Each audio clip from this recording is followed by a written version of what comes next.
So my mom, she instilled some really good ideas in me, for sure. And so once I was confirmed, you're confirmed at 14, and then you're Catholic forever. It never goes away. You've signed on the dotted line. And as soon as we were confirmed, we didn't have to go to church anymore. My parents were like, "We did it. It's over. We did what we said we would do." And then began, I would say, my secular life. But I never let go of spirituality. I never let go of God. Always prayed. But I didn't really ever have a community. I didn't really ever have a teacher. I was drawn to yoga because it like at its foundation, it's a spiritual practice. But as I moved along in that profession and in my practice even, you just hit a wall. The spiritual connection that I was going for, the union with God, it's far away from what the practice was. I was longing for that. That's what drew me in. And I was seeing, okay, the answers are not here.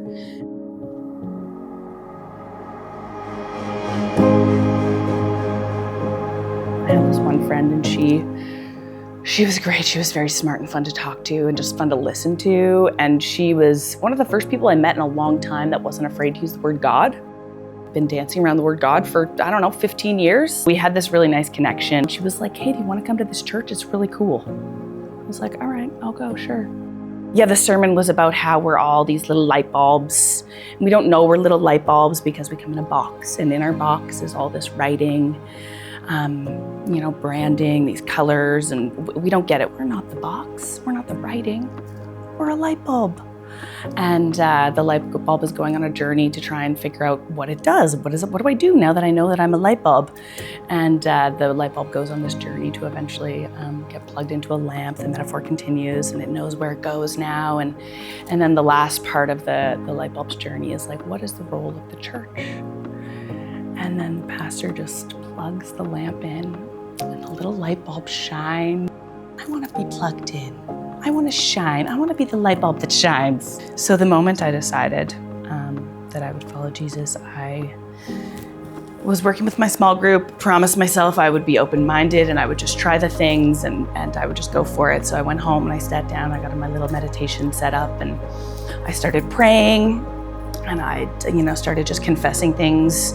And I did notice as I was confessing, and it's just me and God, there's nobody else here. I didn't have to be scared or nervous. I'm just confessing first big things, then little things. And I can feel myself get lighter and lighter and lighter and lighter. I really do feel like it was a pivot point in my life. There's like a moment in time where things changed and now I'm different and my life is different. I had a lot of darkness. I had been holding on to a lot of darkness, and it didn't feel right. It'd been there for a long time. And it was funny because I actually had resistance to this. It was such a supernatural experience to feel that lightness. It's been 3 years now, this journey. And what started as, just a couple of one-off, I show up at some sermons with a friend, has grown so much. One little vulnerable, trusting step at a time. I really am a different person, and I feel very fresh. I feel very young. I feel like I have lots of questions all the time, and I feel like there's a lot of people around me who are filled with lots of wisdom and beauty. I'm very excited to keep learning. Yeah, I'm down to try anything. So I go, and it was just, now when I look back, I know that it was God leading me through Sarah, through these conversations, through even that realization onto this different path of drop your self-righteousness. These are not the answers. This is not the way. You're seeing it, and now you're meeting the people who are leading you in a new place.